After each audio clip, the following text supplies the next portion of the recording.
This will be the most painful sermon of my entire career. I've tried to avoid this moment, hoping that what the Israeli president described as the unfolding disaster and nightmare would have ended by now. I would have wanted to have reassured you that in retrospect, the common sense and sensibilities of Israeli leaders took over in time to avoid cascading calamities. After all, this is the country whose governments, liberal and conservative, left and right, did amazing things, successfully navigating the birth, defense, and development of a tiny, impoverished country surrounded by cutthroat enemies into an economic, cultural, scientific, and military powerhouse within an historical blink of an eye. Zionism, a marginal movement at the close of the 19th century, became the world's most successful liberation movement of the 20th century. I'm still hopeful that this immediate crisis will ease soon, that domestic and international pressure will force the government to slow its legislative blitz and cool the passions and ease the national distress. And then Israelis can get down to the real business of social reform that I hope will transform Israel into a stronger, more cohesive, and united society. Israelis understand now that something fundamental is at stake. It is not only the role of the courts and the proper balance of power between the three branches of government. The current debate has long surpassed this one issue. What this struggle is really about is what do we mean when we proclaim Israel to be both Jewish and democratic? What do we mean by democracy? What do we mean by Jewish? And how do we resolve the friction between the two? For understandable reasons, Israel never fully resolved its founding tensions. She was born 3 years after the Holocaust. It was a difficult and dangerous birth. Her neighbors were determined to strangle the baby in its crib. Those were desperate times when the very future of the remnants of our people was in the balance. In the years after barely winning independence, Israel brought in millions of persecuted Jews from every corner of the world, most from non-democratic countries, absorbed them with difficulty and unevenly, and developed the state piecemeal as best it could, all the while successfully defending itself from daily existential threats. There just wasn't enough time to articulate and legislate fundamental constitutional principles that had broad and popular support. The demands of daily survival took precedence. I hope that the silver lining of this crisis will be the opportunity to finally address the foundational principles of Israeli society. And while it is for Israeli citizens to determine these principles, world Jewry has an important role to play. Jews are bound to each other by the bonds of history and destiny. Kol Yisrael arevin ze bazeh. All Jews are responsible one for the other.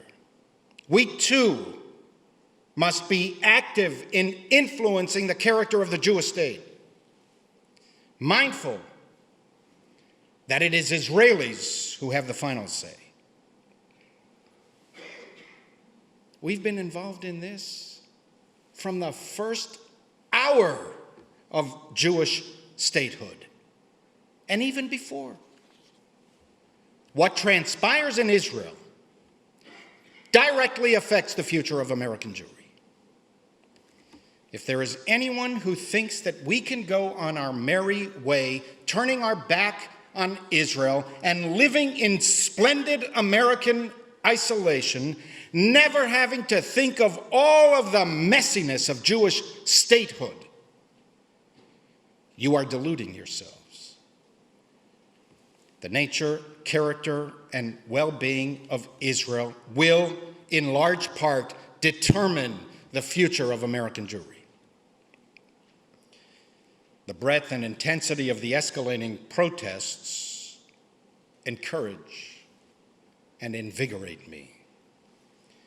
Israeli democracy is alive and kicking.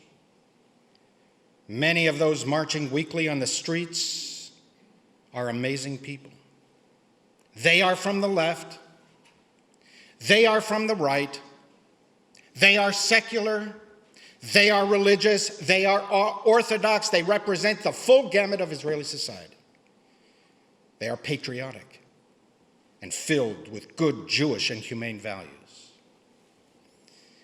It is deeply concerning to me that what requires slow, thoughtful, and careful deliberation is being rammed through the legislative process at breakneck speed. Even if you support every measure proposed by the Israeli government, and if you do, you're in the minority. Still,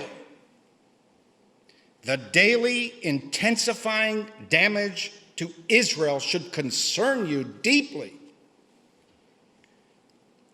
The Israeli government is tearing Israeli society apart and bringing world Jewry along for the dangerous ride. Israel's enemies can hardly contain their glee. And Zionism's opponent in the West cluck day and night. You see? We told you so. And there should be no confusion. Even if you oppose the rhetoric, the substance, and the methods of the opposition, it is the government's responsibility to calm the waters. The government is empowered. The opposition is reacting to the government. Only the government can slow the process. Instead, it took 17 minutes for the government to reject President Herzog's bridging framework. 17 minutes! They were preparing their rejection before the president even finished speaking. It is legitimate, even necessary, to debate the proper balance between the unelected judiciary and the elected legislature. Democracies engage this debate every day.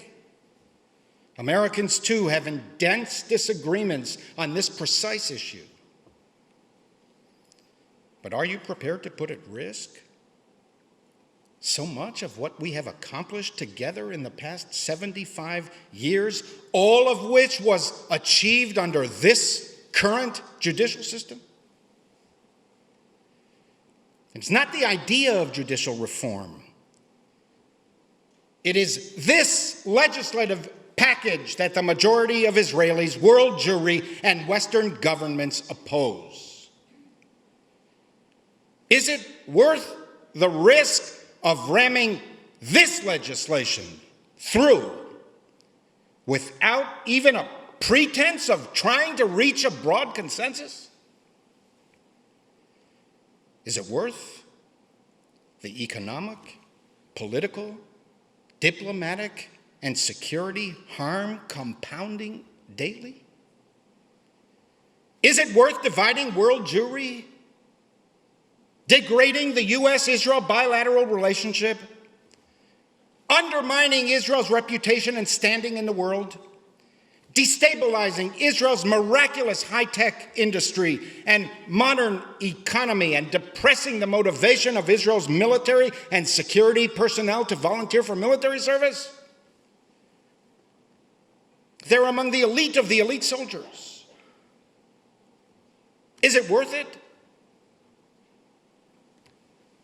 The crew that freed the Entebbe hostages, who served under Yoni Netanyahu of blessed memory, the prime minister's brother, they protested the legislative blitz this week. They're unpatriotic. Even if you agree with every element of the government's judicial proposals, is it worth it? Is this the way to implement central structural change in a democratic society, especially one as polarized and complicated as Israel? Honestly, I'm flabbergasted that it has come this far. I didn't expect it.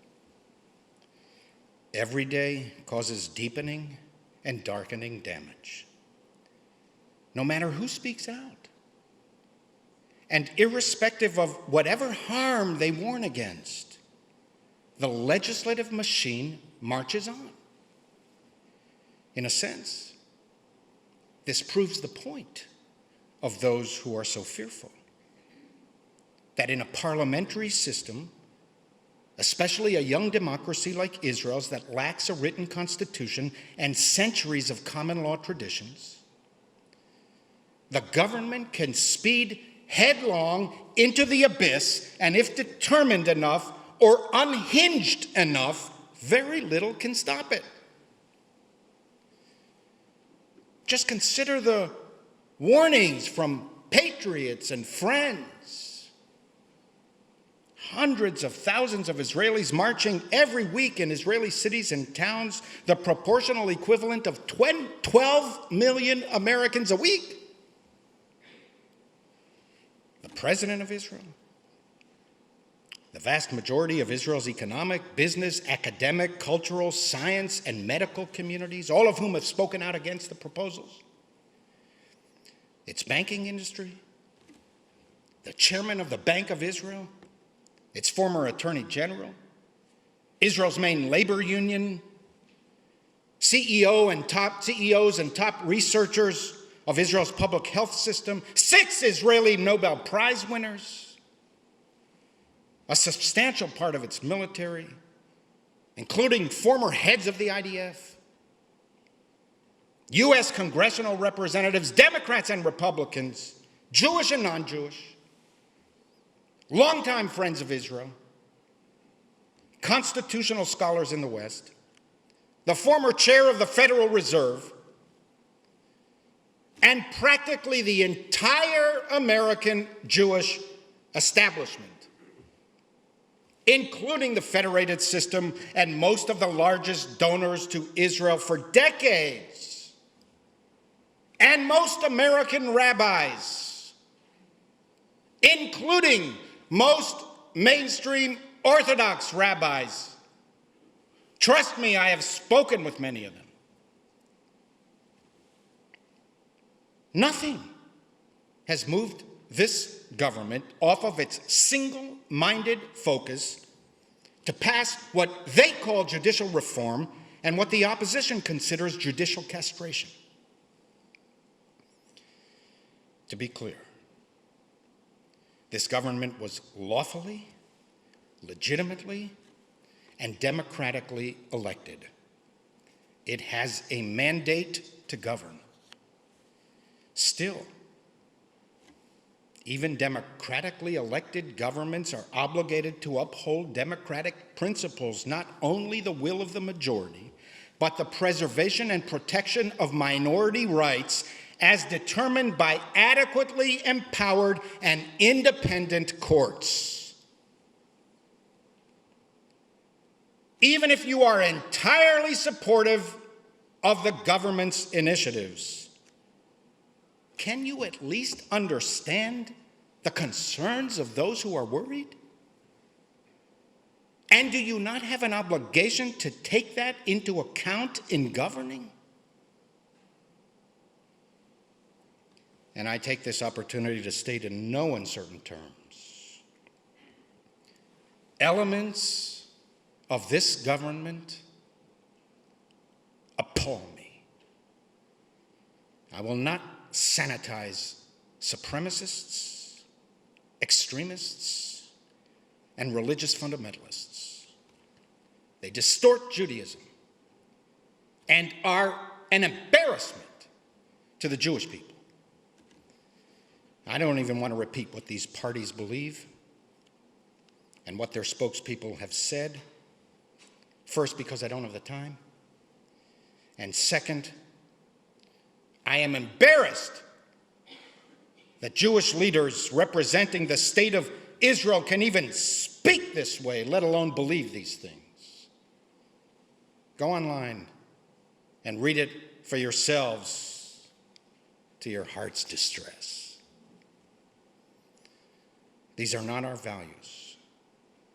Whatever your political inclinations may be, and we have a full spectrum in our congregation and in the American Jewish community, ranging from left to right and everything in between, and we embrace them all.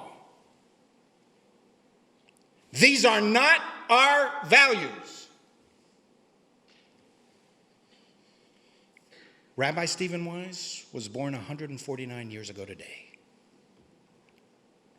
He was the primary spokesperson of American Jews on many issues, especially Zionism.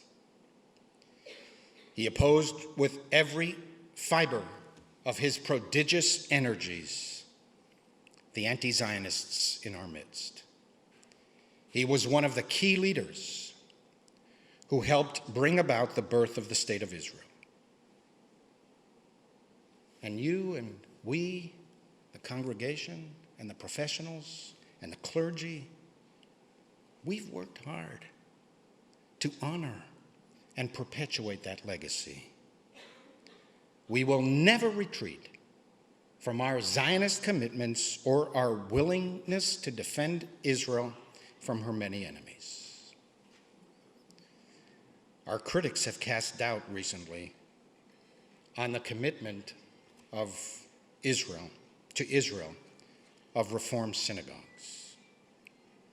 We, the Stephen Wise Free Synagogue, are at the center of diaspora Jewry. We are not Israel's opponents. We are lovers of Israel. We wish it only strength and success. Every few weeks, another Israeli delegation of political leaders, educators, military and security personnel come and visit our congregation to learn about American Jewry. They love coming here. They know that they are among family here. They know they will be embraced here. They know that we represent the vast majority of American Jews, including liberal Jews, no matter what impression our opponents wish to convey. We are the mainstream of American Jewish community. And so in your name, at least those who agree with me, and on your behalf, at least those who agree with me, I want to address the Prime Minister directly. Mr. Prime Minister, our closest friends in the West cannot believe the damage we are inflicting on ourselves. Many of them think we have lost our minds. Stop this runaway car before it hurls off the abyss. It's your responsibility. You are causing severe damage to the relationship between Israel and world Jewry, as if we didn't have enough challenges here as it is. You are imposing on us severe obstacles in keeping our younger Jews connected to the Jewish state. It's Israel's self-proclaimed role to protect the Jews of the world. You voice that principle on every visit here. but you are contributing to the distressing increase of anti-Zionism in America. You are losing the American Jewish community, and once you have lost them, it will be exceedingly difficult to bring them back. And if you believe that you can replace American Jews with evangelical Christians, you're wrong. You're wrong on Jewish values. And with all due respect to your greater political experience and skills, which I readily concede, you are wrong on the politics as well.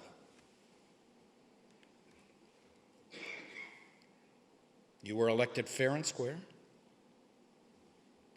But how can you ignore the massive waves of protest in Israel and throughout the world expressing the pain and worry of millions of our people?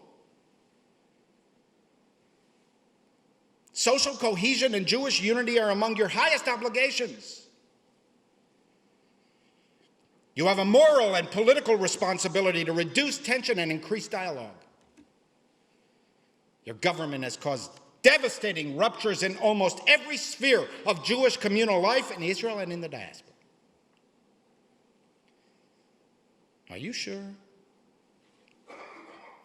that both your hands are firmly on the steering wheel, as you so confidently assured us?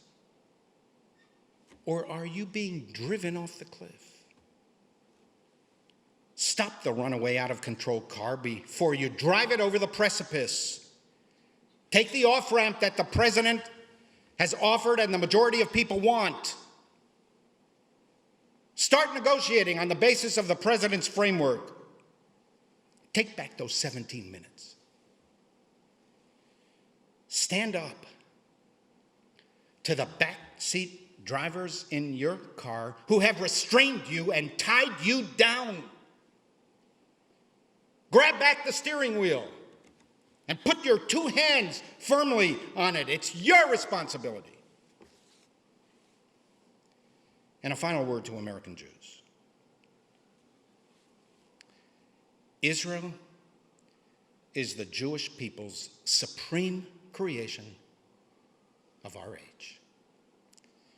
What we have learned in the past 75 years is that it is hard to build and sustain a state. It's hard to reconcile the morality of powerlessness developed by rabbinic Judaism in the diaspora with the moral exercise of collective power. It's hard to transition from a perpetually oppressed minority into a just and democratic majority. But we have also learned that the complexities of self-government and the moral challenges of exercising power are, by far, preferable for our people than to be powerless and at the mercy of the dark lords. As long as I am here, this synagogue will not abandon Israel, especially in its hours of greatest need. We will double down. Our Amplify Israel program is more important now than ever, and more difficult than ever. Give us your time. Give us your energy. Give us your financial resources. We will do everything that we can think of to steer the American Jewish community through these stormy waters. We will organize more missions to Israel. Come with us on the March 24 mission. We will intensify Israel education in youngsters, young adults, and older members.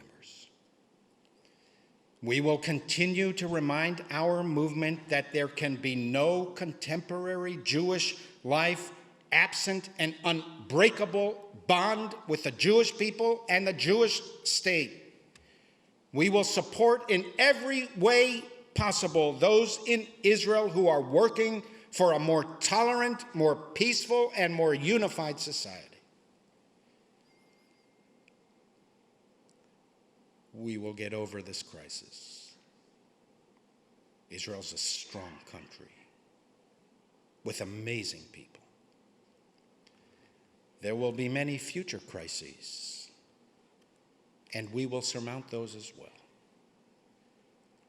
Dealing with crises is the gift of statehood that history has bequeathed the Jewish people in our generation.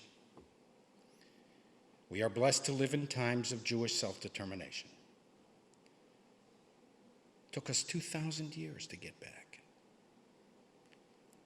We do not intend to forfeit the legacy of ages past. To be a free people in our own land, the land of Zion and Jerusalem.